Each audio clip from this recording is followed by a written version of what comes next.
Sejam bem-vindos a mais um podcast Descomplicando. Aqui a gente discute estratégias que vão te mostrar o caminho para reduzir o imposto do provedor de internet em até 20% de forma totalmente deslegalizada. Eu sou a Patrícia Vassalo. Eu sou o Danilo Souza. E hoje nós estamos com um convidado muito especial aqui, o João Paulo, que vai contribuir com a gente aí com esse tema muito rico aí de informações. E o tema de hoje é sobre os impactos causados pela periculosidade no provedor de internet. E eu já começo te perguntando, João Paulo, o que é periculosidade? Eu vou começar. Bom dia a todos, meu nome é João Paulo, sou engenheiro industrial, mecânico e segurança do trabalho também. Atuo nessa área já há bastante tempo, mais de 15 anos, e também presto serviço como assistente técnico judicial. Onde a gente aprende muito, porque são demandas, né? E para início de conversa, todo esse trabalho de prevenção é para evitar exatamente que a empresa sofra essa necessidade de enfrentar um fórum, né? Um empregado que reclama, essas coisas. E o outro lado é o empregado o trabalhador, né? Vamos dizer assim, se proteger de doenças, de acidentes similares aí. A pergunta, o que é periculosidade, né? As pessoas confundem periculosidade com perigoso. Quer dizer, semanticamente, periculosidade e perigoso são a mesma coisa, né? Mas na segurança do trabalho não é. A periculosidade tem a ver com o adicional de periculosidade, né? Todo ambiente que ofereça um risco de morte, né? Não é risco de vida, não é risco de morte, é um ambiente, eu falo assim, em princípio periculoso. É perigoso, mas quando que ele é periculoso? Quando ele está na NR16, quando ele é elencado na NR16, tipo inflamáveis, explosivos, motoboy, também está incluso, radiações ionizantes. Se estiver elencado na NR16, aquele ambiente perigoso se chama periculoso. Então existe periculosidade. Esse é o sentido da palavra periculosidade. Muito bom, muito bom. Não sei se deu para esclarecer, né? Sim, porque existe muita confusão mesmo, né? Semântica aí, entendeu? Vou dar um exemplo para vocês. Vê que interessante. O trabalho em altura, é o caso de vocês, assim, trabalhadores que vivem em torres, né? Ou poste, até no telhado de uma casa, né? Aliás, é mais perigoso o telhado de casa do que uma torre, né? Mais perigoso, apesar da diferença de altura, porque numa casa você não tem onde se segurar. E cada casa é uma casa, né? Certo. Aí vem a pergunta, é periculoso? Qual a opinião de vocês? É um trabalho periculoso? Não é periculoso, assim, se você olhar. Por quê?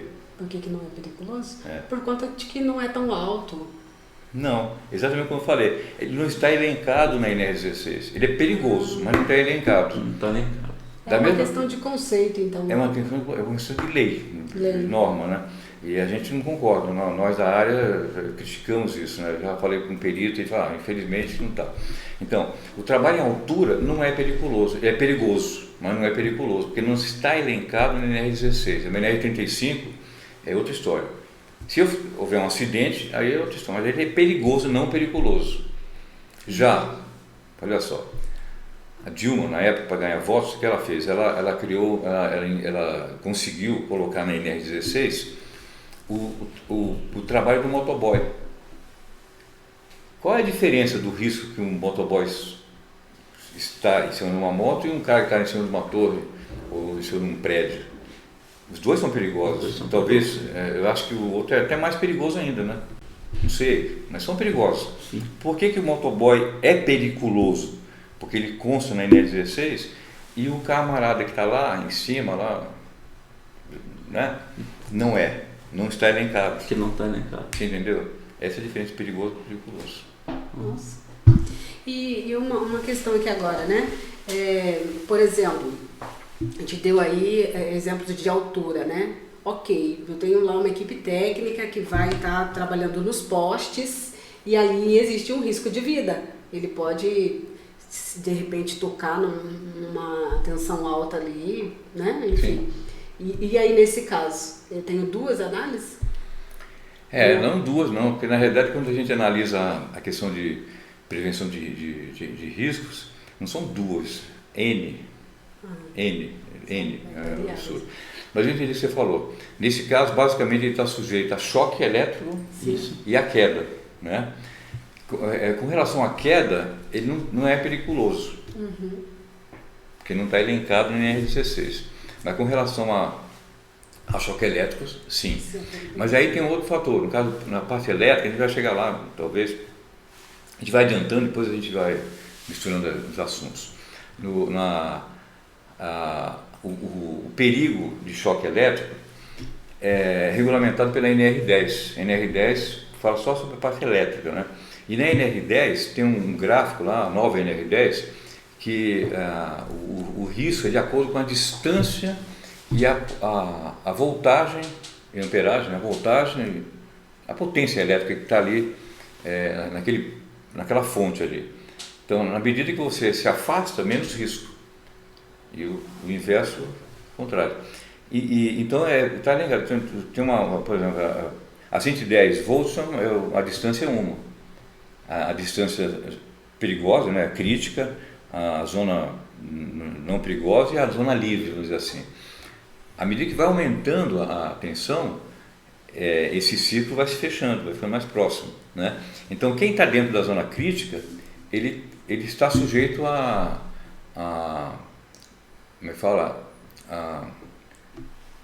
A periculosidade. Ele deve receber o adicional, né, no caso, porque ele trabalha dentro da zona de risco, zona crítica, né? Mas isso depende muito da tensão, né? Um poste geralmente é alta tensão, né? Sim. Até 11 mil, né? Sei lá quanto, né? Cada caso tem que ser estudado, né? As pessoas confundem periculosidade com insalubridade? Não, aí então, as pessoas confundem periculosidade com perigoso, né? Periculosidade tem a ver, como eu falei, com risco iminente de morte. Você está num lugar onde pode acontecer inesperadamente alguma coisa que o cara possa correr risco de morte, vamos dizer assim. A insalubridade não, como o próprio nome diz, é uma coisa insalubre. O que é uma coisa insalubre? Parece salgado, né? Mas não é. Insalubre é alguma coisa que possa te causar doenças, não é acidente. O periculoso é acidente, né? Está ligado a acidente. Com uma exceção, outra crítica que a gente faz, radiações ionizantes, né? Que é a questão nuclear. Quer dizer, a pessoa é afetada, o césio, por exemplo, a questão do césio. Ali é periculoso trabalhar com essas coisas. Mas o cara não morre na hora, ele vai ficar doente daquilo. Mas é tão rápido que eles consideram aquilo como se fosse perigo de morte. Então entrou com periculosidade, está assim numa penumbra ali entre um e o outro. Bom, mas é uma exceção. A insalubridade está relacionada não com a NR16, com a NR15. E a NR15 tem vários anexos, são 14 anexos, de cabeça, não lembro. E cada anexo trata de um assunto. Por exemplo, o anexo 1 e o 2 trata do assunto ruído. O anexo 1 é ruído contínuo, intermitente, o anexo 2 é o impacto e assim por diante. Calor, né? Produtos químicos, etc. Então, insalubridade está ligada à doença do trabalho. E periculosidade está ligado a... A gente vai falar mais sobre isso aí, eu acho que na frente. Então, insalubridade é isso. Eu não sei se eu estou sendo muito... Tá tudo bem? Tá tudo bem, pode ficar tranquilo. Não, pode ir. Vamos lá. Como que é definido se uma atividade ela tem periculosidade? Tem uma técnica para isso? Por isso que a gente estuda. Né? É claro que uma pessoa dedicada que lê a NR vai ler a NR, a NR é muito fácil de entender, ela não tem um aspecto, não é lei, é uma norma, né? Mas é uma norma muito assim, cartesiana e fácil de ser entendida pelo leigo, vamos dizer assim. Mas para definir se existe adicional disso ou daquilo, né, você tem que analisar N fatores, como eu falei. Vamos pegar o ruído de novo como exemplo, que é mais fácil, né? Você vai numa empresa, por exemplo, uma metalúrgica. Será que os trabalhadores tem direito a adicional de insalubridade, em grau médio, inclusive, no caso do ruído, porque lá tem ruído ou não tem, como é que é? Né? Então, depende de muita coisa. Depende do nível do ruído, né? Tem que ultrapassar um certo limite. E não basta se medir na hora, porque aí tem outra história. Quando você mede, no caso da insalubridade, antes de falar em insalubridade, vou falar uma coisa, senão não vai fazer confusão. Na NR15, ela trata dos riscos físicos, químicos e biológicos. São chamados riscos ambientais. São aqueles riscos que estão ligados à insalubridade. Né? O que são riscos físicos? Isso é importante falar. Riscos físicos são aqueles que dependem de agentes que trabalham com potência, com energia. Né? O ruído é uma energia, né? Pressão, né? O calor é uma energia. Entendeu? Então, tudo que está envolvido com energia se chama risco físico. O risco químico está relacionado com produtos químicos, com gases, essas coisas. É o contato com alguma substância tóxica, vamos dizer assim. Entendeu? E risco biológico quando existe um contato com elementos biológicos, sangue, banheiros, né, sanitários, essas coisas. E animais peçonhentos também, porque tem o veneno dele. Inclusive, o pessoal que trabalha com instalações de internet estão sujeitos, sim, a uma picada de uma aranha, por exemplo, no telhado, não é? Nossa. Às vezes estão no meio do mato, cobra. Então, isso é elencado, sim, como risco biológico. Interessante, né? Muito interessante isso aí. Então, tem certos cuidados. Mas a pergunta, como é que é mesmo? É periculosidade. Como que você define que uma atividade... Qual é a metodologia, né? A metodologia, eu estava conversando com vocês no começo aqui, existe sempre, é necessário se fazer sempre na empresa uma análise prévia de risco, a gente chama análise preliminar de riscos. Como é que faz isso? Existe uma metodologia, né? Ou medindo, ou observando, né? No caso biológico, por exemplo, é mais observando, inspeção visual, ali quem, acabou, né? No caso de agente de risco físico, por exemplo, ruído, calor, a gente mede, porque dá para medir, isso é energia, né? Pode medir a quantidade de ruído ali, né? Quantos decibéis ali, aliás, nem é decibéis, é decibels, tem mais essa. O calor, qual é o calor, o choque térmico, então você tem que medir, mas não é só medir, não, você tem que caracterizar o ambiente também, para saber se aquele ambiente ameniza, vamos dizer assim. Uma coisa é você estiver num ambiente ruidoso, né? Sem nenhuma proteção acústica, né? Tudo metálico, aquelas coisas, uma indústria metalúrgica, por exemplo, as máquinas são aço com aço, né? Mesa, o cara que bate, então é uma coisa. Entendeu? Então tem que caracterizar o ambiente também. Então a caracterização de se o ambiente é periculoso ou insalubre depende de uma análise profunda de alguém que conheça, um profissional habilitado, né? Que vá lá e analise todos esses aspectos, né? Certo. Entendeu? E isso aí é colocado no programa de prevenção de risco. Ok. E em relação ao mapeamento do grau de risco, o João Paulo, como que é realizado o mapeamento do grau de risco de uma atividade, por exemplo? Mapeamento, então, exatamente a análise de risco. É difícil explicar sem mostrar um exemplo. O mapeamento significa, você quer dizer o seguinte, como é que se coloca no papel isso, né? Isso. Entendeu? Um exemplo. Eu vou dar um exemplo para você, vou falar um pouco do PPRA, para ficar mais fácil. O meu PPRA, até ontem, né? Até hoje, e eu estou fazendo cada vez menos, porque a concorrência não faz PPRA, faz um papel para mostrar para o fiscal, né? E o objetivo nosso não é esse.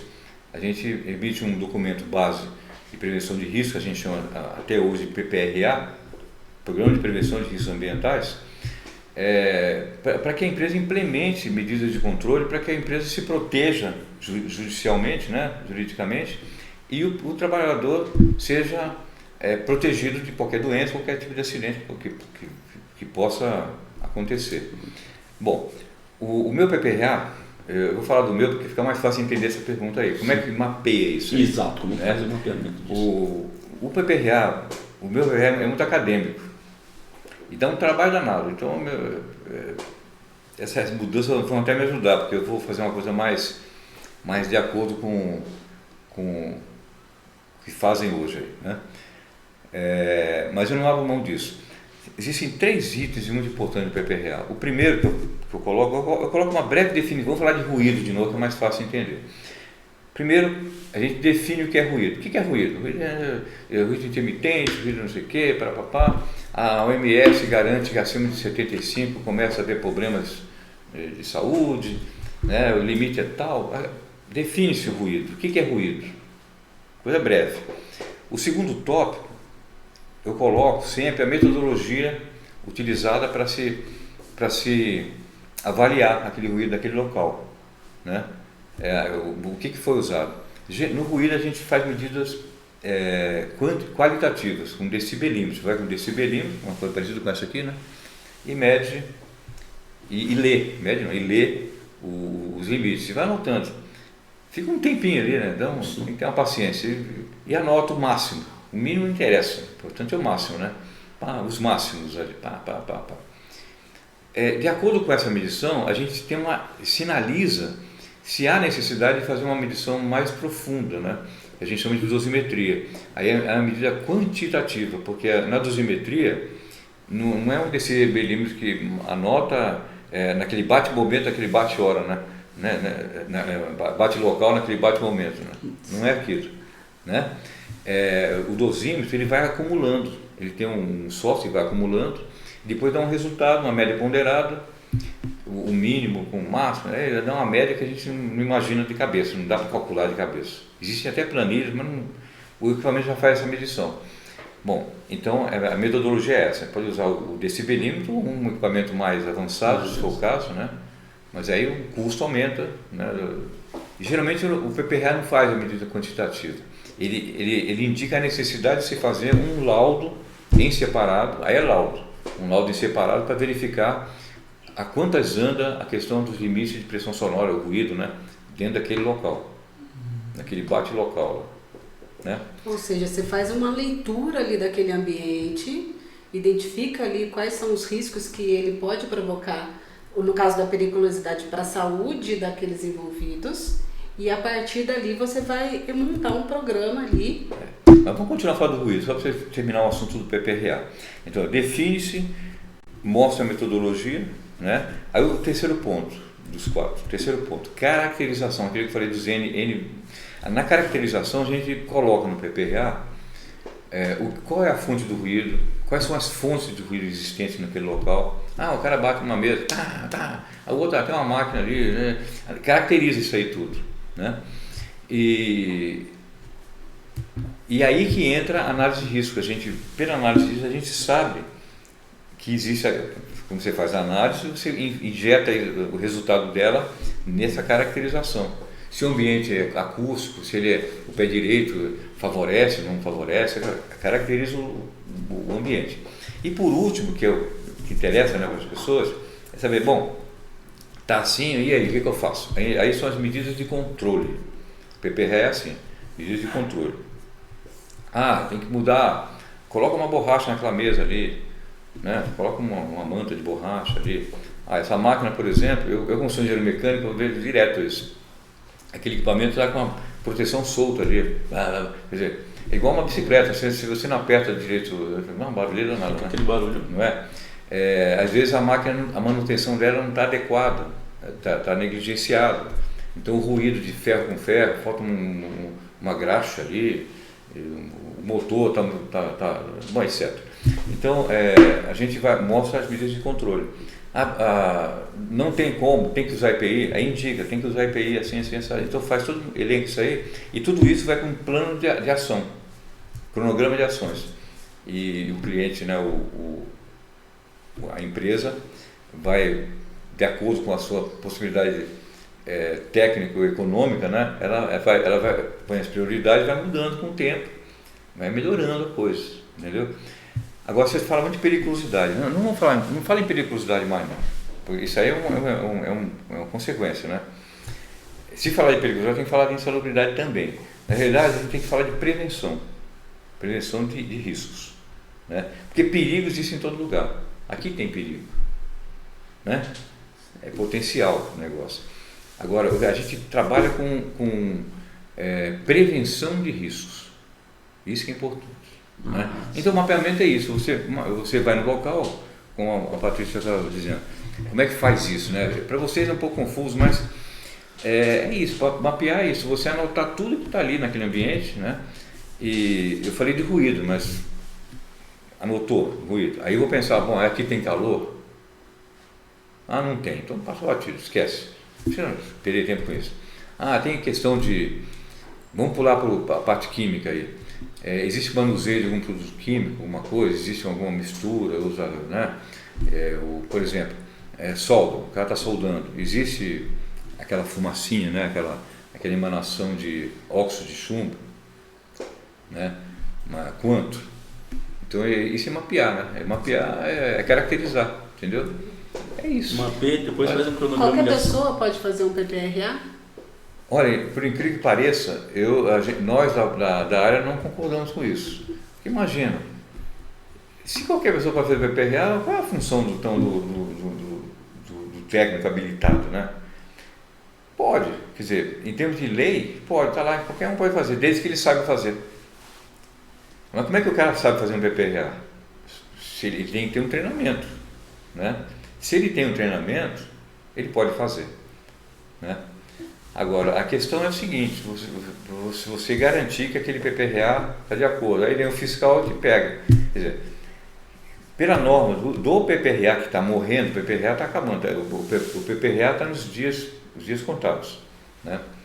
Por isso eu estou me capacitando nesse PGR agora, que é Programa de Gerenciamento de Risco, vamos mudar o nome, que eles estão elencando, como é que chama? Eles estão colocando junto, estão inserindo a análise de risco, que eu já faço já há algum tempo, por facilidade minha, né? Entendeu? Mas é isso aí. Não sei se eu consegui explicar. Sim. Meio extenso o negócio. E ô João Paulo, o que é PCMSO? O PCMSO é o Programa de Controle Médico Ocupacional. Né? O PCMSO tem que ser feito por um médico de trabalho, um médico do trabalho. De preferência aquele médico de trabalho que acompanha a empresa nos exames periódicos. E toda empresa é obrigada a fazer? É obrigado. Tanto o PPRA quanto o PCMSO é obrigado a fazer. Mas o PCMSO é elaborado pelo médico em função do PPRA. O médico não pode emitir um PCMSO sem existir um PPRA para ele se basear, entendeu? Ele se embasar no PPRA. Ele tem que saber que risco que é. Aí ele vai lá e o bom médico é aquele que visita a empresa. É muito raro isso, mas existe. Né? É interessante que ele vá à empresa, inclusive converse com o engenheiro, baixa um pouco a bola, né? Conversa, porque geralmente o médico não dá muita importância para engenheiro, não. É uma pena. Mas por que não? Conversar, né? É sempre bom esse entrelaçamento de conhecimento, né? Acho que vale a pena para fazer um bom trabalho para a empresa que interessa para a gente, o trabalhador é que interessa para a gente. Esses egos aí, né? Não tem uma casa. Mas o PCMSO é isso aí. É um documento baseado no PPRA que o médico utiliza para quê? Ele coloca ali tudo que a empresa... Por exemplo, vamos falar do ruído de novo. Então o PPRA detectou que ali existe ruído, foi necessário fazer um laudo técnico para saber a quantidade medida, a quantificação desse ruído. O médico, aqui tem ruído, vai lá, certo? Não é? Aí o que ele faz? A parte de engenharia, o engenheiro já falou que tem que fazer. Mas aqueles caras que estão lá, os trabalhadores, eles têm que ser monitorados. Aí o médico vai indicar no PCMO, por exemplo, tem que fazer audiometria periódica, né? Dependendo do tipo de empresa, essa periodicidade é mais curta ou mais longa, ou no mínimo uma vez por ano. Tem que fazer um controle você ver se não está progredindo Vocês já fizeram geometria uma vez? Tem um gráfico assim, né? Tem eu chamo de gota, uma depressão. É porque naquela faixa ali é que a gente sofre mais. Aqui não. Os infra e os ultra a gente nem percebe. Mas então, dependendo dessa gota aqui, pode aumentar ou diminuir. O cara coloca uma sobre a outra. Então, para ele não adquirir na sua empresa um acréscimo de PAI, né, que chama de deficiência auditiva, aí o médico fala, o médico só acompanha, só isso, ele não toma medidas de controle. Quem tem que indicar a medida de controle é o engenheiro no PPRA, e a empresa tem a obrigação, né, vamos dizer assim, de seguir o que o PPRA indica, sinaliza, entendeu? Olha, ao todo, se eu não me engano, são 37 NRs, né? Como que faz para saber quais NRs um provedor de internet precisa atender? Vou voltar no PPRA. O PPRA que fez isso aí. Ele que definiu. Porque, como eu falei, no PPRA, a gente elenca no PPRA aquilo que a empresa, o que existe na empresa. Então, se foi detectado que existe ruído, que existe, vamos falar de provedor, né? Químico, praticamente não tem, né? Não. Praticamente não tem. No meu cliente aqui em Santa Rita não tem nada químico, né? Mas ruído, muito pouco. Existe, ruído urbano, mas é eventual, porque tem isso também. Você pode ter um ruído muito alto, mas num instante, é uma coisa. Sim. E pode ter um ruído médio o tempo todo. Constante. Então é aí que muda essa ponderação. Esqueci a pergunta. Você falou? Quais NRs? Como que faz para definir as NRs, né? Então, no PPRA, exatamente, a gente fala de risco físico, depois fala de risco químico, depois biológico. O PPRA é basicamente isso. Mas a gente geralmente coloca também os riscos ergonômicos, que teoricamente o PPRA não tem nada com isso, mas a gente está lá olhando, tem que colocar, né? E os riscos de acidentes também, né? Então, a gente coloca tudo lá. No PPRA já está mostrando quais são as NRs, que... Quem tem que se preocupar com isso, na realidade, é o profissional que faz o PPRA, não é a empresa. A empresa não tem que se preocupar com qual NR, não. O PPRA diz tudo. Se a empresa se concentrar nas medidas de controle que ela tem que providenciar para diminuir, amenizar o risco, né, para minimizar o risco ou eliminar, se fosse possível, é isso que interessa para o cliente. Ele não precisa saber se tem 37, qual que entra, qual que não. Porque é muita coisa, né? É muito teórico, senão vai ficar meio confuso, entendeu? Quem define o PPRA é que sinaliza, mas quem tem que se preocupar com o NR é o profissional, né? Não, sim, é que eu quis especificar exatamente para o provedor de internet, né? Como que ele faz. No caso é o PPRA. Mas no caso do provedor de internet, vou até adiantar. Quais são as NRs que estão assim relacionadas com o trabalho de um provedor? A instalação normalmente é residência, né? Telhado, postes ou torre, né? Existem algumas diferentes que isso não, né? Basicamente são essas três coisas, não é isso? Isso. Numa casa, quais são as NRs envolvidas? Aliás, dos três, a NR35 está envolvida, né? Que é o trabalho em altura, certo? A NR15,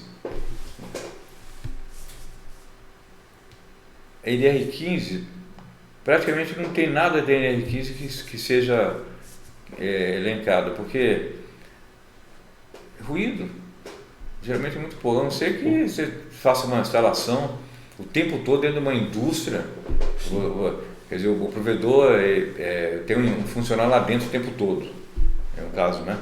Aí tudo bem, aí entra ruído, por exemplo, né? Quer ver outra NR? NR10. NR10 que é eletricidade. É importante, inclusive, olha só, aí sim, é importante que o provedor, que o trabalhador que exerce, que desenvolve atividades junto com a rede elétrica, ele tem a curso NR10. Existe um curso básico e um curso mais completo. O básico é necessário, é importantíssimo. São 20 horas, de cabeça não sei, são 20 horas. Porque na NR10 ele vai saber lidar com aquilo ali. Ele vai entender que aquilo, ele vai ficar familiarizado com aquele risco. Primeiro, a coisa mais importante para você como é que chama, se proteger de um risco é você conhecer o perigo, né? Se você conhecendo que o jacaré morde, você vai saber se cuidar. Se você não conhece, nunca viu jacaré na vida, aí você vê um, você vai achar que não é tudo aquilo, né? Não é isso? Com certeza. Então é isso aí, NR10. A NR16 é importante também. Por quê? A questão da periculosidade, que é a questão do eletricidade, né? Que interessante, se a empresa tem um motoboy, periculosidade também, porque está lá, tá elencado lá, a Dilma assinou isso aí, está elencado. O que eu recomendo para as empresas? Já vou falar o que eu recomendo. Vende a moto, compra um Uno, compra um carrinho barato, tira a moto, porque se você bota o empregado em cima de uma moto, você vai ter que pagar a periculosidade para ele, acabou, entendeu? Interessante, né? Interessante. É mais barato um Uno do que uma moto, né? Às vezes, né? Com certeza, né? Então, e cabe mais coisas. Sim. É que a moto é fácil, rápido, né? Tudo bem. Entenderam? Entendi. Então as NRs são assim, o que mais você poderia, que outra NR? 6? Biológica, a NR, não, a biológica está dentro da NR15. Né? Tá, mas a NR6 não entra nesse caso? NR6? Ah, bom. NR6 falando do EPI, né? Sim. Mas isso tá, tudo bem. A NR6 ela é considerada, sim, na análise de risco dentro do provedor. Mas ela está no PPRA, então não precisa se preocupar com ela. Isso que eu quero dizer, não se preocupem com ela. Agora, os provedores têm que se preocupar sim com o NR10. Isso sim, porque e 35 também, né? 35 que trabalha em altura. Todo empregado, todo trabalhador que sobe no poste, ele tem que ter o NR35, ele tem que ter o crachá, e envolve uma série de coisas, né? A NR35, por exemplo, ela prevê que aquele fulano que sobe no poste, na torre, ele esteja bem de saúde naquele momento que ele vai. Então o líder da turma tem que saber se aquele menino lá que vai subir está bem, se ele não tem nenhum problema em casa, se não tem ninguém com Covid e está preocupado, né? Sim. Ele tem que estar bem com a esposa. Tem que estar bem com a esposa, tem que estar bem. É interessante isso. Eu vi parece piada, né? Mas se ele não está bem com a família, ele está lá em cima pensando na família, ele pode cair lá de cima. Sim. E a empresa, entendeu? Então o líder, isso a gente fala muito no curso, acho muito interessante depois que entregar o PPA, o meu eu faço assim sempre. Eu ofereço 1 hora pelo menos de conversa com todo mundo sobre o PPRA, eu explico. Então é uma conversa para incentivar, né, a importância do PPRA. Certo. Tá? E além a gente falou do motoboy lá, que às vezes acontece no provedor, tem o técnico que sobe lá para fazer uma instalação, por exemplo, tem algum outro profissional que tem que ser pago também pela curiosidade? Que o senhor enxerga nesse... Então, uma coisa interessante, quando você vai me responder, vocês. Quando o provedor manda a equipe num poste, como é que funciona a coisa? São 2, 3, um só, como é que é? Geralmente umas 2 pessoas, 3 pessoas é uma quantidade, né? Nunca um só, né? Porque um tem que segurar, pegar a lâmpada e o outro tem que virar embaixo para mosquear a lâmpada. E ele tá lá, de português, cabos, né? Tudo. Eu falo de português porque eu também tenho sangue português, né? Mas você vira a escala para enroscar a lâmpada. Mas é o seguinte, olha que interessante. Desses 2 ou 3, você não tem que pagar a periculosidade com relação à eletricidade, a proximidade com fontes energizadas, para os 3. Paga para um, mas só aquele que sobe.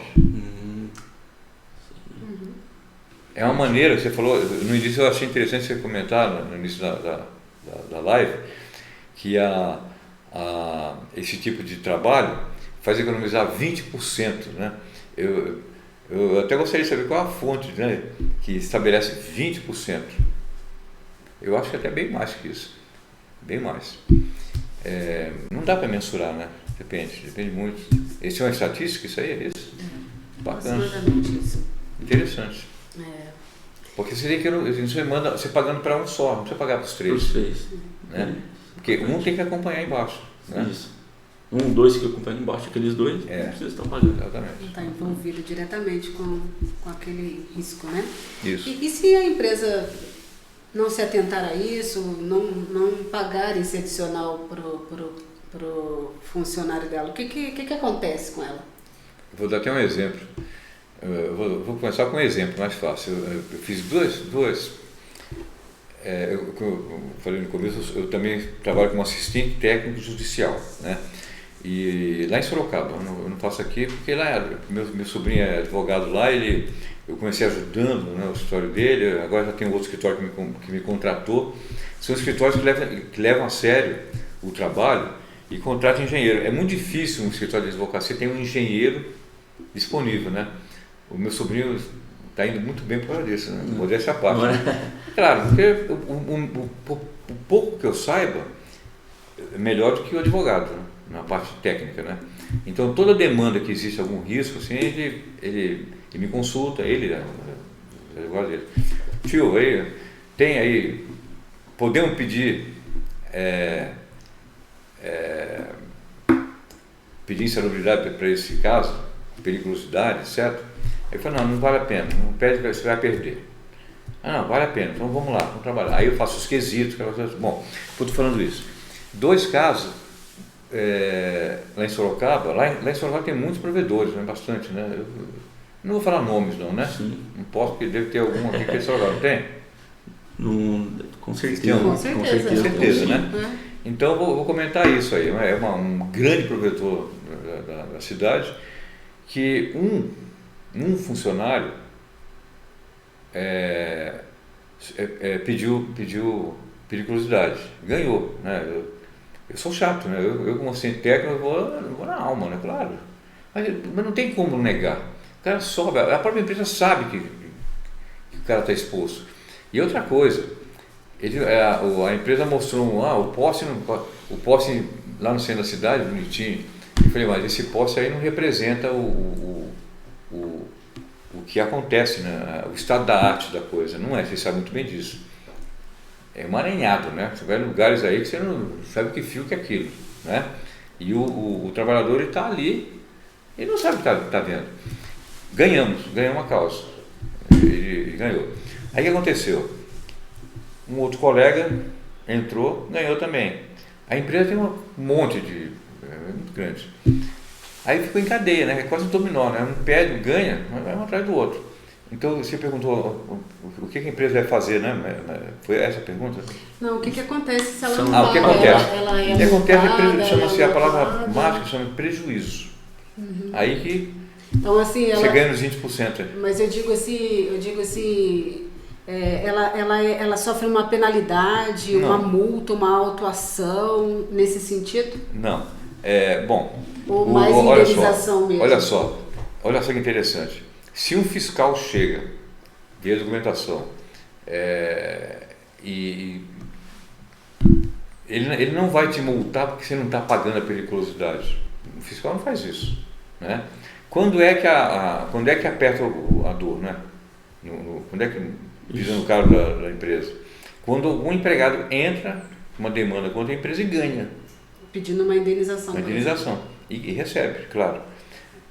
O adicional de periculosidade para a eletricidade é 30% do salário base, não é do mínimo, é do base. Então, se o cara ganha R$3.000, R$900 a mais que tem que pagar, vai receber. Todo o período que ele trabalhou. Então, o nosso trabalho de perícia, né, é exatamente provar que ele trabalhou naquela área. O maior trabalho é esse.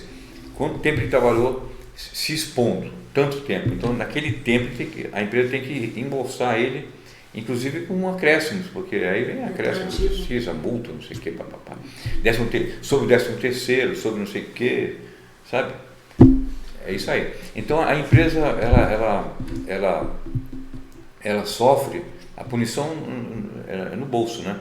Agora, infelizmente, Isso que meu sobrinho explicou para mim. Eu falei, Rodrigo, por que esse pessoal não paga logo de uma vez, né? Pô, ele falou, não, eles jogam na sorte, porque a maioria dos empregados não reclama.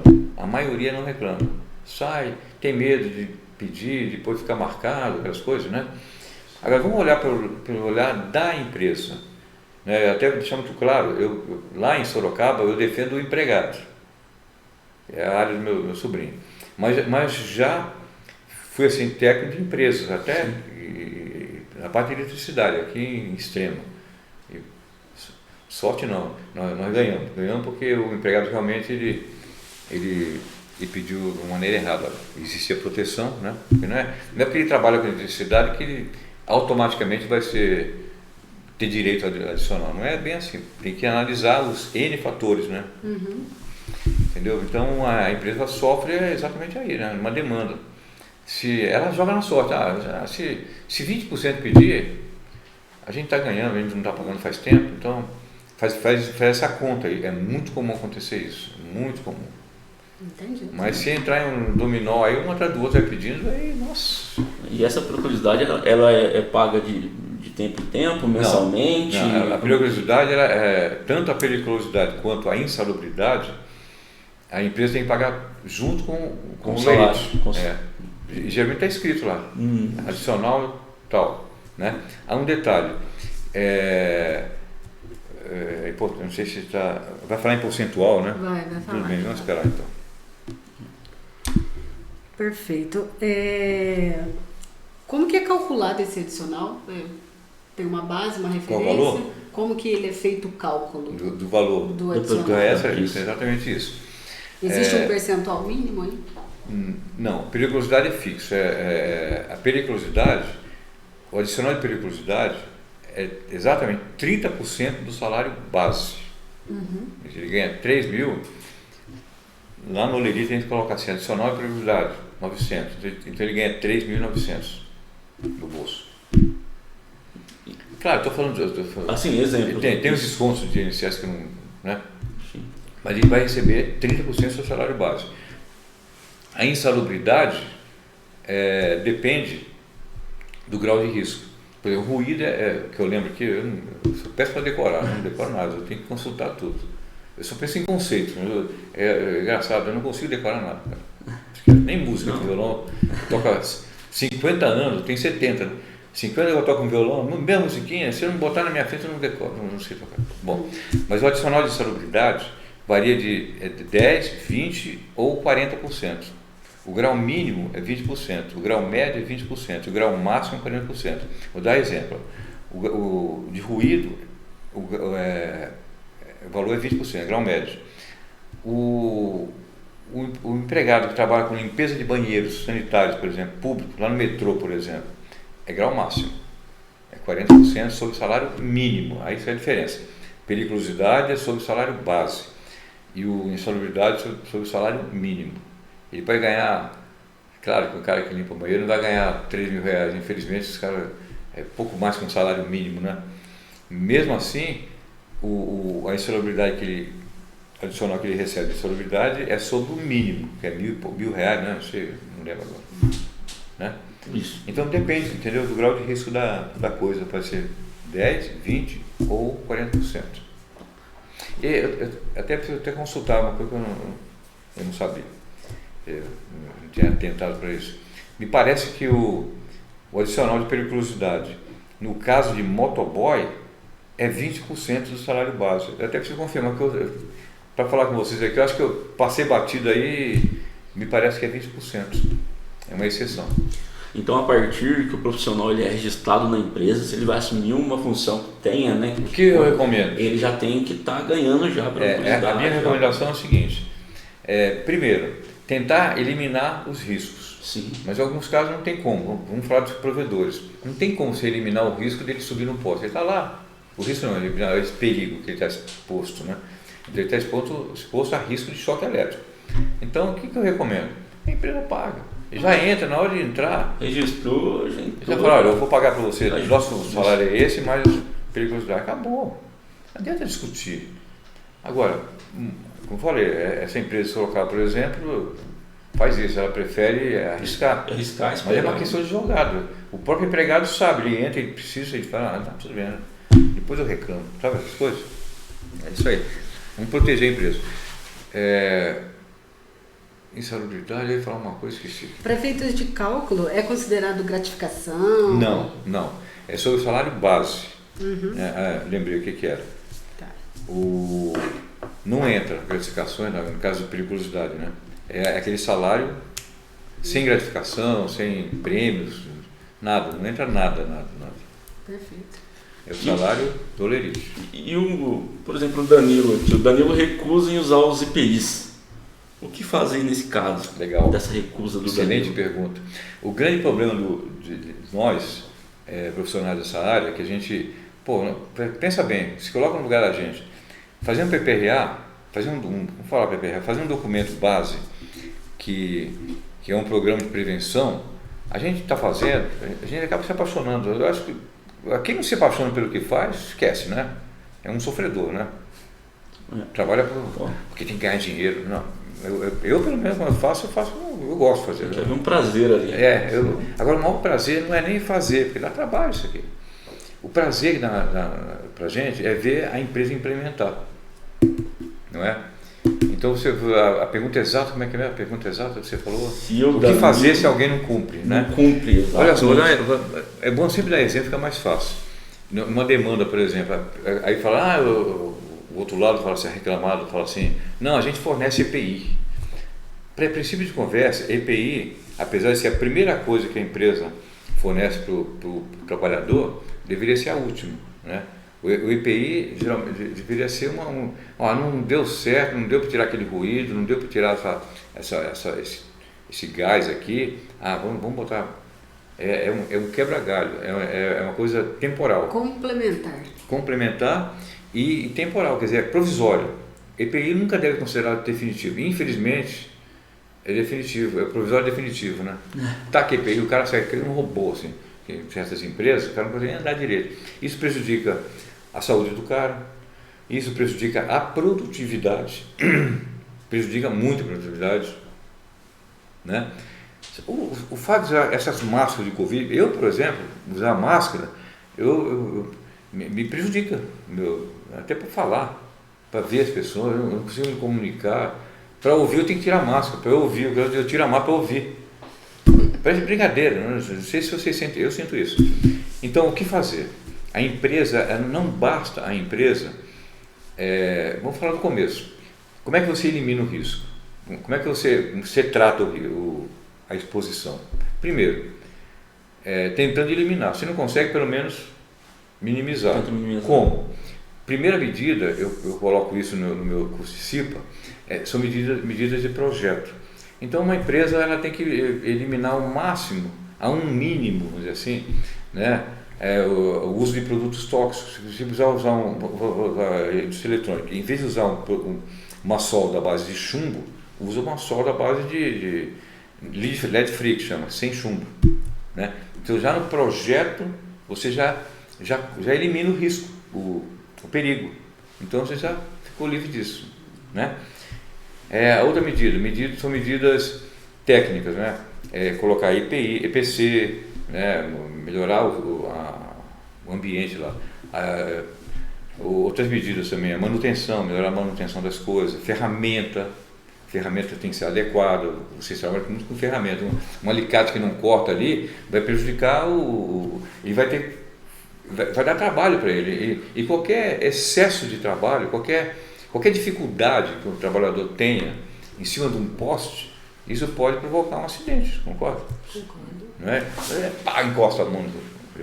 Então o cara de cima, sei lá. Bom, aí vem as medidas disciplinares também, aí que entra na sua pergunta.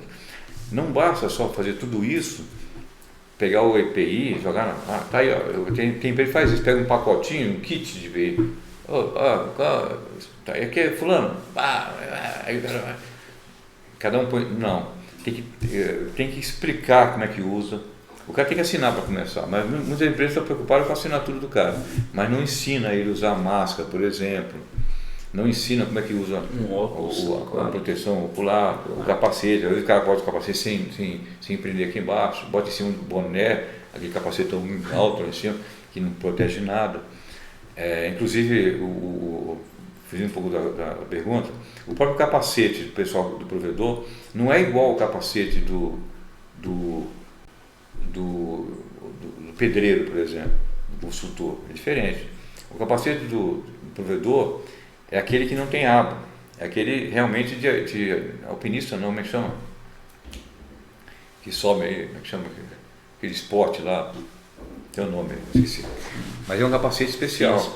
É bonito, né? Mas caprichado. Né? Então, aí, se tudo isso foi feito, além de tudo isso que tem que fazer para promover a segurança do trabalhador e segurança da empresa, né, juridicamente, tem que ter fiscalização. Né? Aí o Danilo não quer usar. Danilo é revoltado. Revoltado, né? Revoltado, não usa essa merda. Aí o que faz? A empresa, através do RH, ou sei lá de quem, até o próprio dono, ele fala, olha, Danilo, já te avisei hoje, eu peço que você use, porque se você não usar, você vai prejudicar, você vai influenciar os outros a não usarem. Então eu peço que você use. Aí você tem que criar critérios, né?